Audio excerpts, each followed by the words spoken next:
अस्सलाम वालेकुम students, welcome to my YouTube channel. Students, मेरे पास दूसरे ग्रुप का फिज़िक्स का पेपर है, ऑब्जेक्टिव तर्ज का पेपर, मरूज़ी पेपर जिसे हम कहते हैं। ये मैं आपके लिए सॉल्व कर रहा हूँ। तो फिज़िक्स का जो कुल पेपर होता है उसके 60 नंबर होते हैं। उन 60 में से 12 नंबर की मरूज़ी होती है। मरूज़ी तर्ज का पर्चा होता है जिसमें आपने 12 सवालों के जवाब देने होते हैं। मरूज़ी तर्ज के पेपर की ख़ास बात ये होती है कि इसके अंदर आपको जवाब दिए गए होते हैं। उन 4 जवाबों में से आपने दुरुस्त जवाब का इंतखाब करना होता है और जो भी जवाब दुरुस्त होगा A, B, C, D हर एक सवाल के ये 4 मुमकिन जवाब दिए जाते हैं।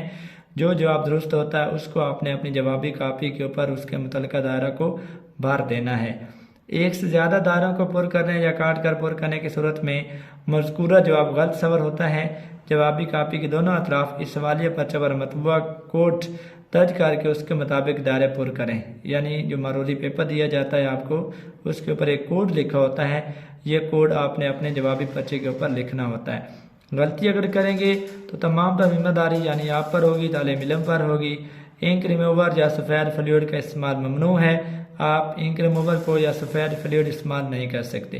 पहला सवाल है, कंप्यूटर टर्मिनोलॉजी में इंफॉर्मेशन से क्या मुराद है? कोई भी data, raw data, process data या लार्ज डाटा। तो इंफॉर्मेशन होता है प्रोसेस डाटा को इंफॉर्मेशन कहते हैं। सी ऑप्शन दुरुस्त है। दूसरा सवाल है, किसी भी कंप्यूटर सिस्टम का दिमाग कहलाता है? मॉनिटर, मेमोरी, सीपीयू या कंट्रोल यूनिट। सीपीयू किसी भी कंप्यूटर सिस्टम का दिमाग कहलाता है, कंट्रोल प्रोसेसिंग यूनिट। तीसरा सवाल है, लॉन्गिट्यूडनल वेव्स में तेजी से हरकत करती हैं। आपने बताना है कि कौन से मीडिया में लॉन्गिट्यूडनल वेव तेजी से हरकत करती हैं? गैसेज में, माए में, दोनों ए और बी या सॉलिड्स में। तो लॉन्गिट्यूडनल वेव सॉलिड्स में तेजी से हरकत करती हैं। डी ऑप्शन दुरुस्त है। चौथा सवाल है, इलेक्ट्रोमैग्नेटिक वेव्स में इलेक्ट्रिक और मैग्नेटिक फील्ड की ऑसिलेशन खाली जगह जाविये पर होती है। आपने ऑसिलेशन बतानी है इलेक्ट्रिक और मैग्नेटिक फील्ड में मतवाजी अमूदन 45 डिग्री पर या 180 डिग्री पर। इलेक्ट्रोमैग्नेटिक वेव्स में इलेक्ट्रिक और मैग्नेटिक फील्ड की जो ऑसिलेशन है वो मुदन होती हैं 90 डिग्री यानी 90 डिग्री के जाविये पर होती हैं। बी ऑप्शन दुरुस्त है, 90 डिग्री जाविये पर होती हैं। अमूदन पानी की गहराई मालूम की जा सकती है इंफ्रासोनिक से, अल्ट्रासोनिक से, ए और बी दोनों से, मंदजा बाला में से कोई नहीं। तो पानी की गहराई हम अल्ट्रासोनिक वेव से मालूम कर सकते हैं। इसका बी ऑप्शन दुरुस्त है। छठा सवाल है, एक जिस्म कनकेव मिरर से 14 सेंटीमीटर के फासले पर है। इसका अक्स दूसरी जानिब 5.8 सेंटीमीटर के फासले पर बनता है। मिरर की फोकल लेंथ क्या होगी? 4.1 सम, 8.2 सम, 9.9 सम, 20 सम। तो आपने इसकी फोकल लेंथ बतानी है कि इसकी फोकल लेंथ क्या होगी। तो इस सवाल के अंदर हमें बताया गया है कि जिस्म कनकेव मिरर से 14 सेंटीमीटर के फासले पर पड़ा है। इमेज 5.8 सेंटीमीटर के फासले पर बन रहा है। फोकल लेंथ मालूम करनी है। फार्मूला होता है मिरर फार्मूला 1/f बराबर है 1/p जमा 1/q। मिरर फार्मूला 1/f बराबर है 1/p जमा 1/q।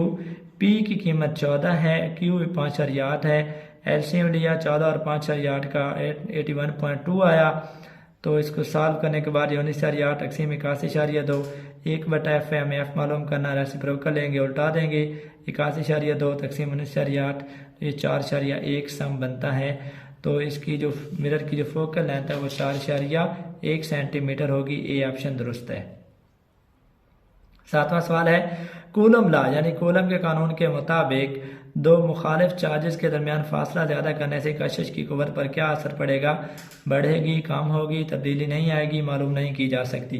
कूलम लॉ की अगर हम मैथमेटिकल फॉर्म की बात करें तो इसमें फोर्स बराबर होती है K Q1 Q2 और फोर्स और फासला के दरमियान रिलेशन होता है फोर्स इनवर्सली प्रोपोर्शनल होती है फासला के स्क्वायर की। अगर हम फासले को बढ़ा देते हैं तो फोर्स कम हो जाएगी। तो यहाँ पे भी यही बताया गया है, फासला ज़्यादा करने से कशिश की कुव्वत पर क्या असर पड़ेगा? तो ये कम हो जाएगी। बी ऑप्शन दुरुस्त है। 10वां सवाल है, 10 कूलम चार्ज को मुंतकिल करने के लिए 5 जूल काम करना पड़ता है। ऐसी सूरत में दो मकामात के दरमियान पोटेंशियल डिफरेंस होगा 5 वोल्ट, 2 वोल्ट, 5 वोल्ट या 10 वोल्ट। तो हमें पोटेंशियल डिफरेंस मालूम करना है। डेल्टा वी बराबर है W तकसीम Q। W वर्क जो है वो 5 जूल है और चार्ज 10 कूलम है। 5 को 10 पे तकसीम करें 5 वोल्ट आएगा। तो इसका ए ऑप्शन दुरुस्त है। 9वां सवाल है 6 ओम रजिस्टर के अतराफ कितना पोटेंशियल डिफरेंस होगा जबकि उसमें से 3 एम्पियर करंट गुजरे। यानी एक रजिस्टर है जिसकी रेजिस्टेंस 6 ओम है, उसके अतराफ पोटेंशियल डिफरेंस मालूम करना है, उसमें 3 एम्पियर करंट गुजर रहा है, तो क्या पोटेंशियल डिफरेंस में 2 वोल्ट होगा, 9 वोल्ट होगा, 18 वोल्ट होगा या 36 वोल्ट होगा। पोटेंशियल डिफरेंस का फार्मूला होता है V बराबर है IR। तो यहाँ पे करंट 3 एम्पियर है, रेजिस्टेंस जो है वो 6 ओम है, 3 को 6 से ज़रब देंगे फार्मूले के मुताबिक I इंटू R, तो ये 6 × 3 18 वोल्ट बनेगा। सी ऑप्शन दुरुस्त है। 10वां सवाल है मैग्नेटिक फील्ड की मौजूदगी का पता से चलाया जा सकता है स्मार्ट चार्ज से, स्टेशनरी पॉजिटिव चार्ज से, स्टेशनरी नेगेटिव चार्ज से, मैग्नेटिक कंपास से। तो मैग्नेटिक फील्ड की मौजूदगी का पता मैग्नेटिक कंपास से लगाया जाता है। डी ऑप्शन दुरुस्त है। सवाल नंबर 11 है मंदरजा दैल में से किसकी मदद से हर चीज़ के मुतालिक मालूमात ली जा सकती है।